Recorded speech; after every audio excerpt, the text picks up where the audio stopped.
karbeng long pini bangke mane nili edi nili YouTube channel long mane second lo pini ben mane live ki bang lasi kado kawe korting year tuman ta mane la nili channel kelang ver tuman pini bangke mane apor mesen lapena nili apor kecipi ben se mane asabe thihek saminili live ki bang ilo si kado we korting year ta mane la live ki bang long nari tum misen comment nai pidin hasi niligen ben so tuning rilo alama ge dono tum live ki bang mangke pini ben si second time la lan live long mangne lam meaning ge ta lan ke thai ukali la si niham ke live ta jo alam mangge di don tu lan ke do ta kali ekta bol ba dalam mangge no cho ekta bol ba inting prang ya le dono tum live long bang sabu fracture jo mane inata komen ti bang wala ngong ding lo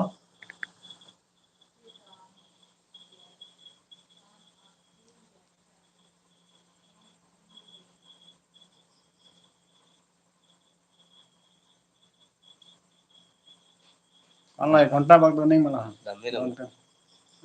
चलो गए kalau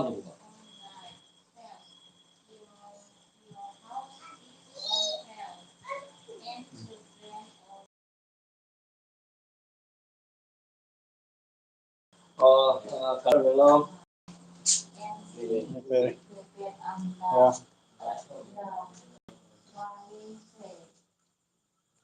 paghor puge paghor don tu si hantun bom ni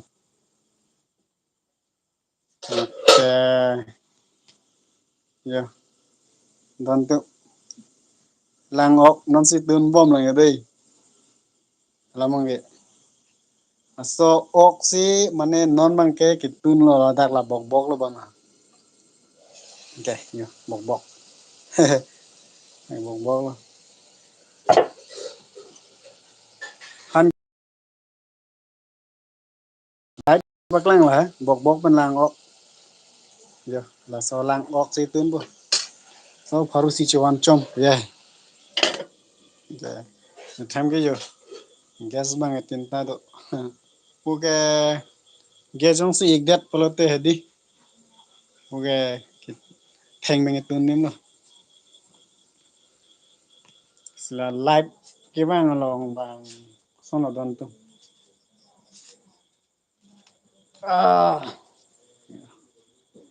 MC dolo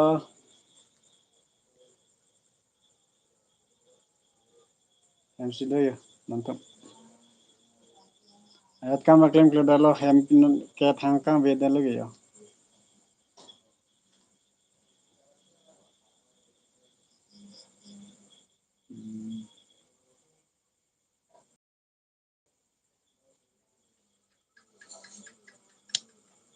alo dan tu kuthot le pinap bam le stong tina no ge lan velo ni live ke bang ke si nang wan on blogs nei wan bi thaji heading kloi kloi lo pani si acara don tu la bang la ni channel pi posilang bang we de lo yo aso puthak lo la tami kelang bang do vela bang e ni chpoe lang bang do cho ve cho asameni ni kam lo poi ni upload bom lo ge yo la sonjal hai asi nang tumta la ni channel lo like ya hai like dam pitha chalo good night